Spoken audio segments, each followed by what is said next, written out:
puno ng saging sa Kabisayaan, nagkakaroon ng mga butas na simlaki ng 10 piso. Ano kaya ang kakaibang nilalang na gumagawa nito? Sa parte ng Visayas, ay karaniwan na ang tanim na puno ng saging. Dahil mula sa dahon, bunga at katawan nito ay pwedeng pakinabangan. Pero sa sagingan ni Eric, ay madalas daw siyang makakita ng mga butas sa puno ng mga tanim niya. Ilang beses na raw itong nangyayari, kaya gusto niyang malaman kung anong nilalang ang gumagawa ng butas sa kanyang mga puno ng saging. Lagi ko na lang nakikita yung mga butas sa puno ng saging na tanim ko. Nung una pa isa-isa lang pero habang tumatagal dumadami yung butas. Hindi ko alam kung anong nilalang yung gumagawa nun sa mga puno na tanim ko. Pero sana matapos na ang pambobotas nila. Napag-alaman ni Eric na hindi lang pala siya ang nabubutasan ng puno ng saging. Dahil maging ang ilan niyang mga kababaryo ay nabubutasan din ng puno. Pero ang pinagtataka nila, bakit puro puno ng saging lang ang binubutasan? Dahil ba malamig at malambot ang loob nito? Pero hindi yun sapat na dahilan para butasan ng mga puno ng saging. Kaya minambuti nila Eric na magbantay upang malaman kung anong nilalang ang gumagawa ng butas sa puno ng saging. Sa pagbabantay ni Eric, ay bigla siyang may napansing gumagalaw sa kanyang sagingan. Kaya agad siyang kumuha ng ipak at flashlight upang lapitan ang puno ng saging na gumagalaw. Doon nakita ni Eric ang kanyang kumpare na lasing at nakatumba sa lupa. Pilit nitong humahawak sa puno ng saging upang makatayo, kaya tinulungan na ito ni Eric upang makauwi na sa kanilang bahay. Nakita ko yung kumpare ko na pilit tumatayo. Akala ko na siya yung bumubotas sa mga puno ng saging dahil matagal nang nasa abroad yung asawa nun eh. Pero ganun pa man, alam kong malalaman ko din kung ano yung bumubotas sa puno ng saging. Dahil hindi lang ako yung naapektuhan at marami pala kaming nabubutasan ng puno. Kaya sana matigil na tong kababalaghan na to. Upang matapos na ang misteryo, ay nagpupunta ang aming team ng eksperto. At sa pagsusuri nito sa mga butas ng puno ng saging, ay natuklasan nila kung anong nilalang ang may gawa nito. Isang giant beetle pala ang bubutas sa mga puno ng saging at tumitira ito sa loob ng butas ng saging dahil kinakain nila ang puno. Nag-spray ng pesticide ang mga residenteng nabubutasan ng saging upang hindi na dumami pa ang mga giant beetle.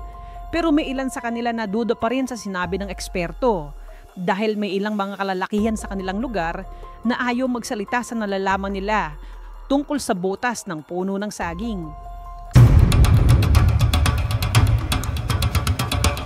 Isang matandang albularyo ang nirereklamo ng mga kababaihan dahil sa kakaibang estilo ng panghilot nito. Sa isang liblib na baryo sa Mindoro, ay may isang kilalang albularyo na kung tawagin ay Commander Haplos. Marami na siyang napagaling sa kanyang mga kababaryo. Ngunit sa kabila ng kanyang reputasyon bilang isang magaling na manggagamot, ay may kababalaghan pala siyang tinatago. Si Commander Haplos na 56 na taong gulang ay matagal nang kilala bilang isang magaling na albularyo. Gumagamit siya ng orasyon at halamang gamot sa pagpapagaling sa kanyang mga pasyente. Pero ang kanyang paboritong parte sa kanyang pagiging albularyo ay ang panghihilot, lalo na sa mga kababaihan. Doon niya nakuha ang bansag sa kanya na Commander Haplos. Magaling na albularyan si Commander Haplos. Kilalang kilala yan dito sa baryo namin kasi siya lagi yung takbuhan kapag merong may sakit dahil marami sa amin ang kapusapera. Sa pagkakatanda ko, dating rebelde si Commander Haplos. Tapos sa bundok daw siya natutong manggamot dahil naturuan daw siya ng isang ermitanyo doon.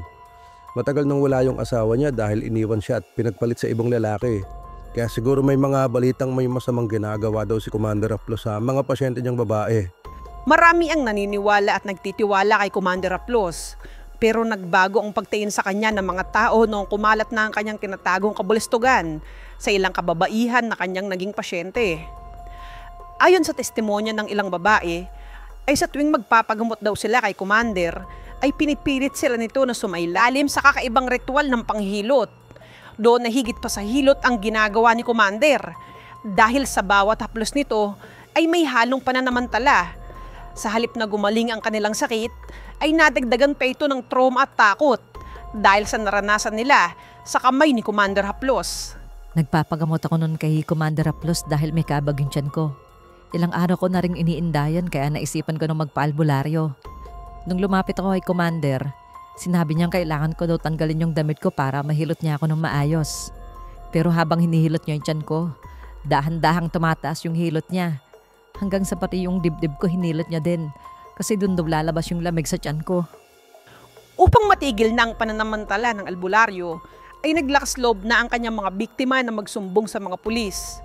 Doon ay tiniktikan ng mga otoridad ang galaw ni Commander at nagpapunta sila ng isang babaeng magpapanggap na magpapahilot.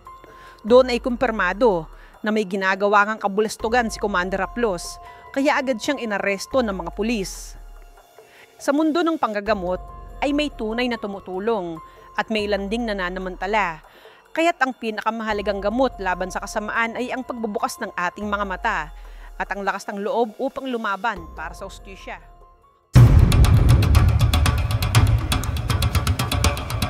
Isang bakla ang inaresto ng mga pulis matapos umano nitong saktan at putulin ng ari ng kanyang nobyo dahil lang sa isang chat na nabasa nito. Si Carlo na 28 taong gulang ay matagal nang may relasyon kay Mark na kanyang kababata. Ang akala ng kanilang mga kapitbahay noon ay pareho silang mga barako. Pero ang katotohanan ay si Carlo lang pala ang barako dahil si Mark ay may pusong babae. At dahil sa tagal na nilang magkasama ay pareho silang nahulog sa isa't isa. Pareho silang hindi nakatapos ng pag-aaral, pero si Mark ay nagkaroon ng maayos na trabaho sa isang salon, habang si Carlo naman ay walang trabaho at tanging kay Mark lang nakukuha ang kanyang pangluho at ang pangbisyo. Bata pa lang kami ni Carlo, magkasama na kami. Magkapit-bahay kami at lagi kaming magkalaro. Sabay pa nga kami nagpatuli eh. Pero habang tumatanda ako, parang nagiging iba na yung tingin ko kay Carlo. Kaya mas lalo kong pinilit na mapalapit sa kanya. Hanggang sa nung nalasing kami, doon ako umamin sa tunay kong nararamdaman sa kanya. Akala ko itatakwil niya ako bilang kaibigan. Pero sinabi niya sa akin na tanggap daw niya ako. Doon nagsimula yung pagmamahala namin. Napansin ni Mark na tila nagbago ang mga kilos at ugali ni Carlo. Nawawala na ang pagiging malambing nito at laging mabilis magalit sa mga maliliit na bagay. Doon na ikinukutoban na si Mark na baka may ibang Becky na ito at mas lalo pang lumakas ang kanyang kutob nung kumalat na ang chismis na sa tuwing nasa salon si Mark ay may pumupunta sa bahay nila Carlo na isa ring Becky. Napansin ko na lagi na lang siyang galit tuwing uuwi ako. Dati ang lambing-lambing niya sa akin. Minamasahe pa nga niya ako pag pagod ako galing trabaho. Sobrang laki ng pinagbago ng trato niya sa akin. Kaya naghinala na ako na baka may iba na siyang kinakalantari kapag wala ako sa bahay. Habang natutulog si Carlo, ay palihim na binuksan ni Mark ang cellphone nito. Doon ay gumuho ang kanyang mundo dahil totoo nga ang kanyang mga hinala. Nabasa ni Mark ang mga chat ni Carlo sa bago nitong Becky. At ang masakit pa ay ang katrabaho mismo ni Mark ang umaha sa kanya. Nabasa ko yung mga chat nung ahas na yun kay Carlo. Kada magpapalit pala kami ng ship, doon pala siya dumidiretso kay Carlo. Tapos nagpaplano pa silang umalis at magpakalayo-layo. Iiwan na ako ni Carlo dahil sa kanya. Kaya para walang makinabang kay Carlo, ay pinutol ko na yung manoy niya. Wala akong pinagsisisiyan sa ginawa ko dahil deserve niya yun. Manloloko siya. Binigay ko lahat tapos kataksilan lang ay gaganti niya sa akin. Galit na galit si Mark sa kanyang boylet. At dahil sa sobrang sama ng loob, ay kumuha ito ng matalim na kutsilyo at kaagad niyang pinutulan ng kaligayahan si Carlo. Agad sinugod si Carlo sa ospital at nakaligtas siya sa tiyak na kapahamakan. Habang si Mark naman ay naaresto ng mga pulis at agad ikinulong. Sana matuto ka na, Carlo.